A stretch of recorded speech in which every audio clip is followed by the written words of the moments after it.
We, of course, have been following the situation in Ukraine now for quite some time. We've had a chance to speak to some people there, including our next guest, who we've spoken to a couple of times. She's an elected member of the parliament in Ukraine. Her name is SOVSUN. And today, you kind of hate saying this, but every time there have been a round of peace talks, we obviously hope for the best, for something to come of it. And we're disappointed every time nothing came of it. Although most recently, when the Russians said or implied that they were prepared to do something to try to change things, in other words, create what they called mutual trust, they said they would cut back operations around some Ukrainian cities, including Kyiv. But attacks continued overnight, and there has been no visible removal of troops. So we wanted to try to find out what's going on right now. Ina SOVSUN, as I said, is on the line. Ina, thanks so much for being with us again today. Thank you for having me again. Thanks. You heard me talk about yet another failed round of peace talks, even though this one seemed to offer some kind of hope. What is the sense that you get now after yet another round of peace talks has not resulted in what the Russians promised?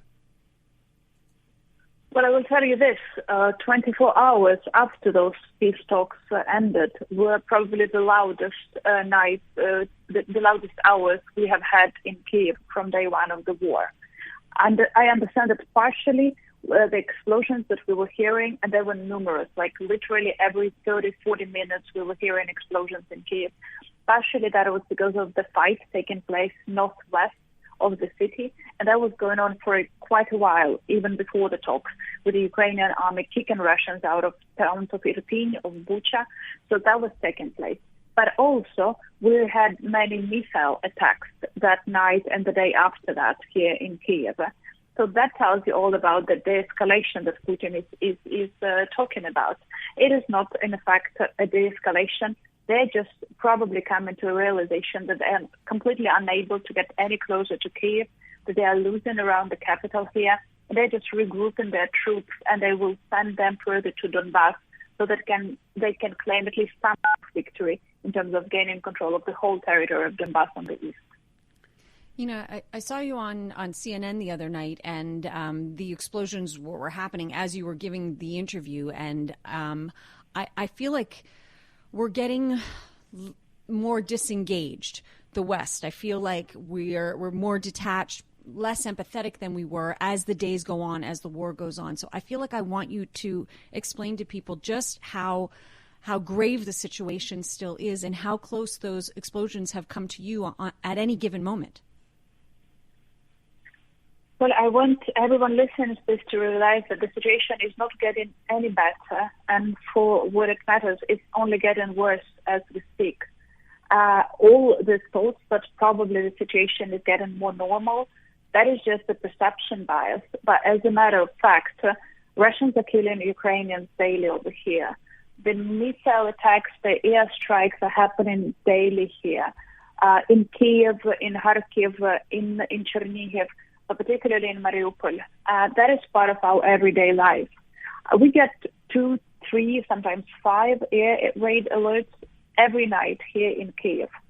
Sometimes the Ukrainian air defense system is functioning properly. They put down the Russian missiles. Sometimes they don't. And I think that the last big hit was about 5 hours ago in Kyiv, when literally I could feel my house trembling because of the heat. And that was huge, and that is still happening so much. But again, I'm lucky here because I'm alive, I'm well. But people in Mariupol, they're literally dying every minute. Every minute that we speak, you have to realize that people are dying over there. And the Russians are helping them in that manner because they're not around for humanitarian corridors. They're opening fire on civilians. They're shelling the city. They're raping women in the territories that they control. And that is one of the recent news that I'm learning a lot about the rape cases taking place in the occupied territories. And they're just terrifying on yet another level. So please do not get used to this war. Do not think that it is becoming more normal, if you can speak this way. It is actually becoming more cruel. And as the Russians are unable to fight against the Ukrainian army, they are actually fighting against Ukrainian civilians. They openly open fire on kids. I was recently reading about this kid who was just trying to escape from the Russians. And the Russian soldier just shoot the kid into his face. The child survived just barely, with very little chances, but he survived. But can you imagine someone who, in his clear understanding of what he's doing, just shoots in the face of a child, clearly posing no threat to him at that moment?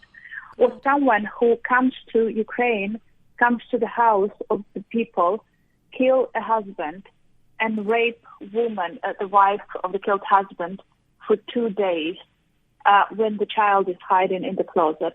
That is also what they're doing right now as we speak about that. That is terrible what is happening here. And I'm afraid even if the West is losing interest in the situation here, we can't afford this luxury.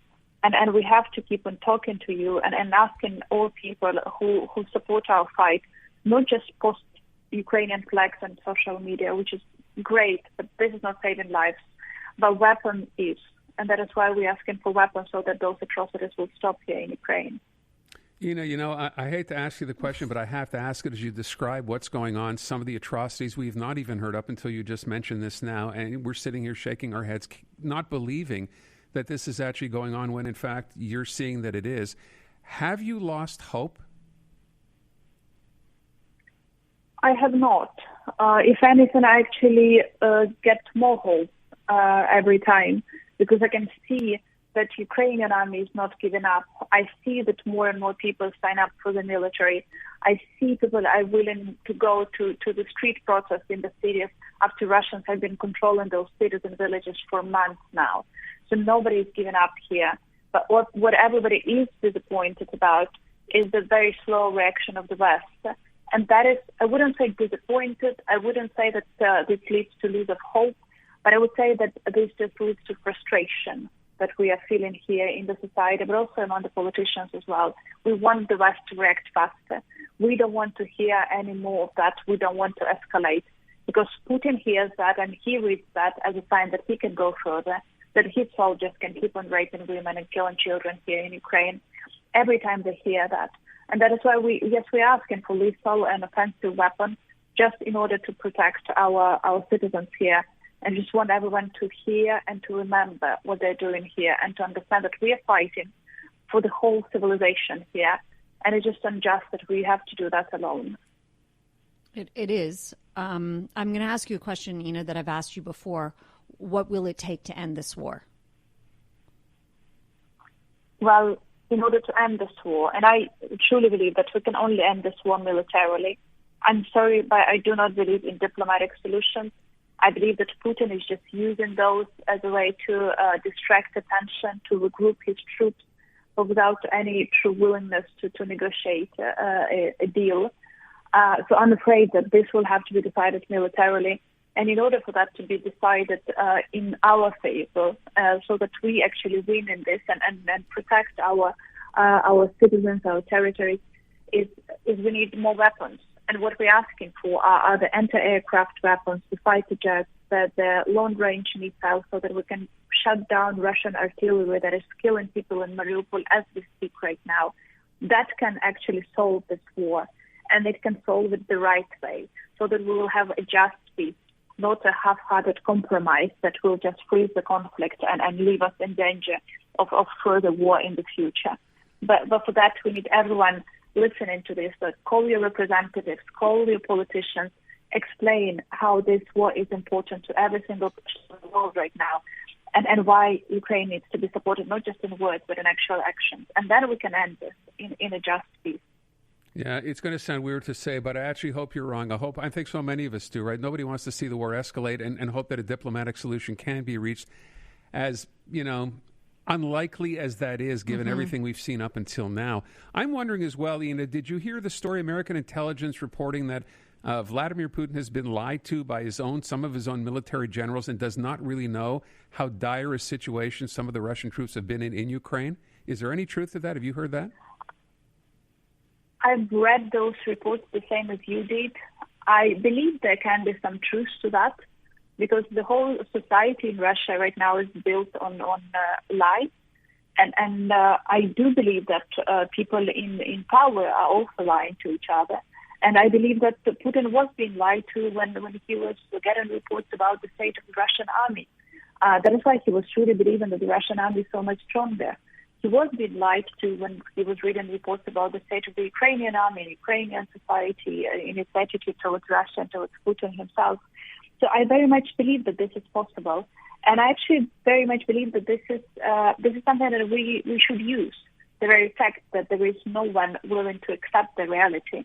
Because if they are not understanding the reality, they are not able to react in the manner that would be hurtful to us. That has given me hope, actually. But also I understand that this also means that, he can make some radical steps, which we are all afraid of. But we hope that the Russian elite will stop just lying to Putin and will actually take steps to put him down. And I think that is the greatest hope of all. But for that, we keep on asking again for the Russian elite to be put under toughest personal sanctions, the sanctions that would also cover their children, their family members.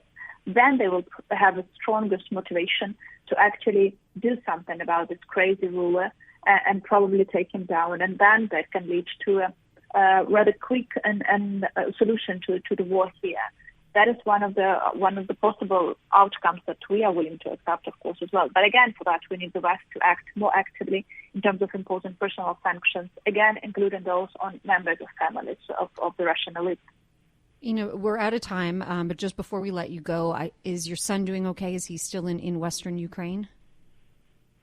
Yeah, I actually went to see him about 7-8 days ago, and I spent a couple of days there with him. He's okay. We've been talking about the war. I was explaining to him what was happening. He looked worried when I was explaining to him that Putin is bombing Kiev. He looked at me in the eyes and said, "But Mom, did he destroy our house?" And I said, well, not as of yet. This can happen. This is something that we are living with every single day. But he's okay. He's waiting to see me again.